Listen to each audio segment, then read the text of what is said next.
Hola, llegamos al momento en que le tienes que hacer algunas preguntas sobre lo que significa escribir. Acompáñanos.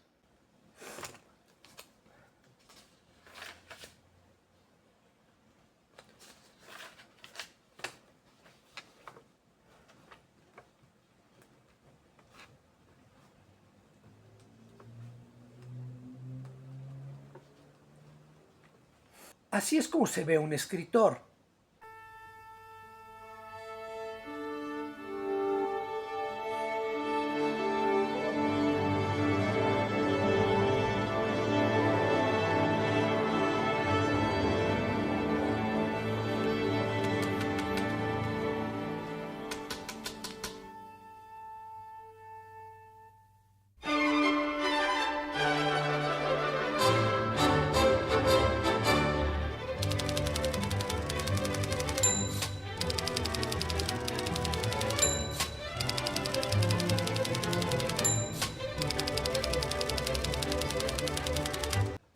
Lo que acabas de ver es cómo se ven en las películas los escritores, haciendo lo que es su principal labor, o su labor secundaria, pero que es a final de cuentas la primaria, que es escribir. ¿Qué es lo que hace un escritor? A writer writes, always. Un escritor escribe. Es importante que tú visualices tu labor no solo de lector, sino de escritor. ¿Cómo ves tu escritura? Naturalmente hoy en día la tecnología nos permite ver la escritura casi en tiempo real. Mucha gente escribe de manera consuetudinaria en computadora, pero incluso ya hay quienes escriben en teléfonos celulares y tablets, que son dispositivos móviles y que ayudan a que la escritura sea más portable que nunca. En no pocas ocasiones en el Festival de Poesía Manuel Andrade, por ejemplo, los poetas han leído poemas desde el celular, es decir, leyéndolos en el celular. Yo mismo lo he hecho. Pero la cuestión de la escritura plantea una serie de muchos otros problemas o cuestiones sobre las cuales no solemos pensar, sobre las cuales no reflexionamos. Te voy a poner un ejemplo. En este libro de mi amigo y colega Fernando Fernández está este ensayo, El enigmático caso del sueño de los guantes negros, de Ramón López Velarde, que es uno de los poemas más importantes de la poesía mexicana por varias razones. Fue el último que escribió López Velarde, reproduce el manuscrito Fernando Fernández y plantea una serie de cuestiones muy relevantes sobre el origen y el desarrollo de este poema, que fue escrito en una hoja de papel sin mayor pretensiones y que se fue gastando con el tiempo, que muestra algunos vacíos y algunos agujeros.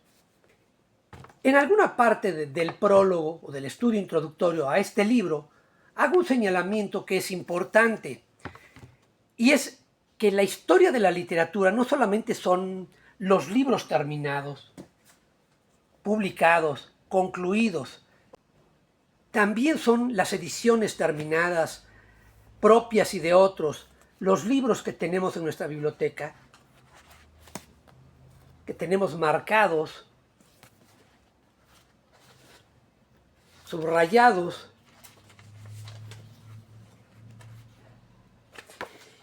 y que todas esas marcas de propiedad, si lo queremos así llamar, forman parte del mundo del escritor, que es todo ese mundo que está en los márgenes de los libros, que están subrayados porque son cosas que al escritor, a uno como lector, le interesan, forman parte del mundo de la literatura y no suelen ser estudiados.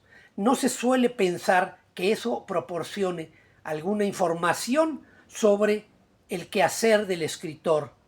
Si no, observa esto.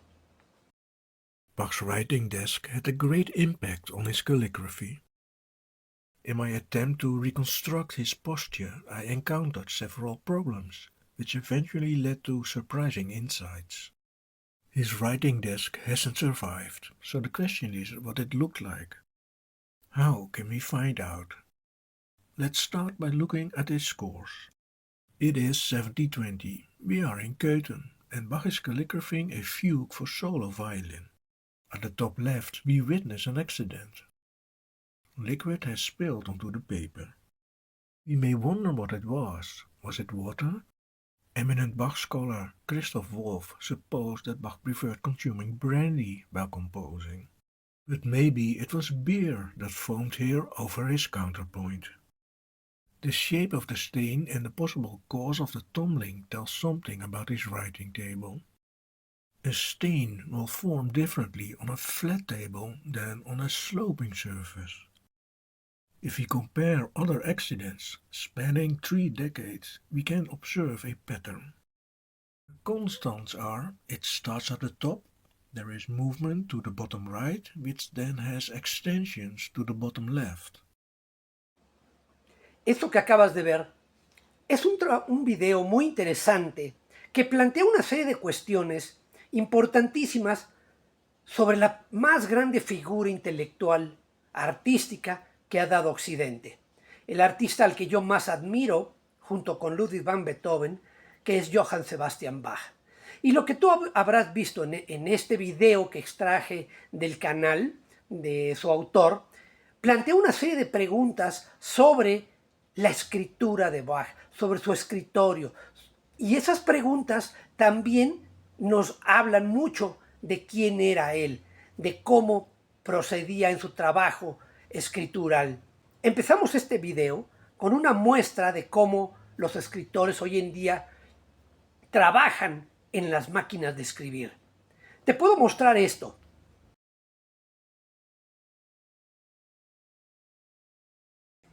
Esto que ves es una página de mi propia obra en donde te puedo hablar de algunas consideraciones que alguna vez le hice a algún amigo respecto a la manera en que el trabajo en computadora ha terminado afectando de alguna manera mi propio ejercicio literario, haciendo que mi escritura ensayística sea profundamente barroca y profundamente compleja. Por una razón, yo sufro del famoso TOC, trastorno obsesivo compulsivo. El trastorno obsesivo compulsivo tiene distintas matices, es un espectro igual que otros, como la psicopatía, como el autismo. Quienes sufrimos ese trastorno nos afecta de muchas y distintas maneras. A algunos los puede llegar incluso a inmovilizar y a provocarles trastornos realmente graves que requieran hospitalización o tratamiento médico. En mi caso, ese trastorno se fue desarrollando con el tiempo. Como muchos, como habrás visto al principio del video, yo empecé escribiendo en papel, con plumas, anotando y escribiendo. En algunas partes todavía conservo algunos borradores de cosas que escribí. Pero muy rápido pasé a la máquina de escribir. Ahí en la parte de arriba tengo todavía la máquina de escribir que usé para escribir todos mis artículos y todas mis notas cuando trabajaba en El Sol de México y en el 1+1, en Sábado, en el suplemento que dirigía Huberto Batis. Y allí están, y por ahí deben de estar también algunos textos que escribí en esa máquina. Del mismo modo, la computadora terminó provocando que ese trastorno obsesivo compulsivo que tengo y del cual soy claramente consciente, terminó manifestándose en mi escritura de una manera muy peculiar. Esto que ves es un fragmento de un ensayo que estoy escribiendo y como te darás cuenta, hay algunas cosas que hacen peculiar a esta escritura que tienen que ver con mi trastorno obsesivo compulsivo del que te estaba hablando. Como tú puedes darte cuenta, salvo unos pocos casos en donde a veces es casi imposible evitarlo, el trastorno obsesivo compulsivo me lleva a huir de los vacíos. ¿Cuáles vacíos? estos vacíos.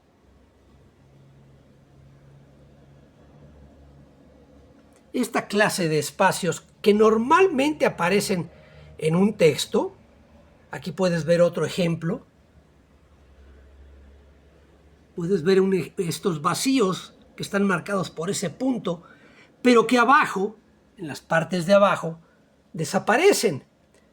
El trastorno obsesivo compulsivo me lleva todo el tiempo a cambiar la redacción del texto conforme lo voy redactando, porque trato de evitar a toda costa, en la mayoría de los posibles casos, evitar esos vacíos.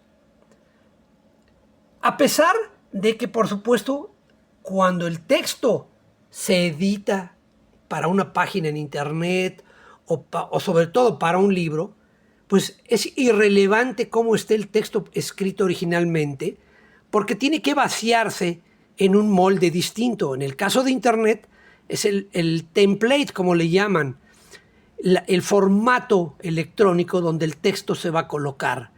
En el caso de un libro, pues es por supuesto la formación tipográfica, y en ese caso se hacen rupturas de palabras al final del párrafo, que aquí no se ven, porque la forma en que yo redacto procuro ocupar la mayor parte del espacio disponible con palabras, cambiando la redacción y en muchas veces complicándola, tal vez innecesariamente, en algo que, pues por supuesto, es parte de mi personalidad literaria. Esas maneras en la que tú puedes ver que prácticamente no hay espacios amplios como ocurre normalmente en un texto, es parte de quien yo soy, parte de lo que hago y de lo que se refleja de los problemas, digamos, o enfermedades o padecimientos que tengo. De modo que piensa en todo lo que te he dicho en este video. Piensa y reflexiona y ve cómo puedes desarrollar tus modelos de escritura. Te invito a que regreses al papel y a la pluma o al lápiz, que hagas de la escritura tu actividad más importante y que de alguna manera ese ejercicio de escribir en una hoja de papel te permita entender mejor tu propia escritura, que tú tengas una visión más clara de ti mismo. Quien escribe en papel también tiene que corregir más y nos dice mucho del individuo, de aquel que lo está haciendo posible. Escribe mucho, corrige más y no publiques todo lo que escribas. Salud. Hasta la próxima.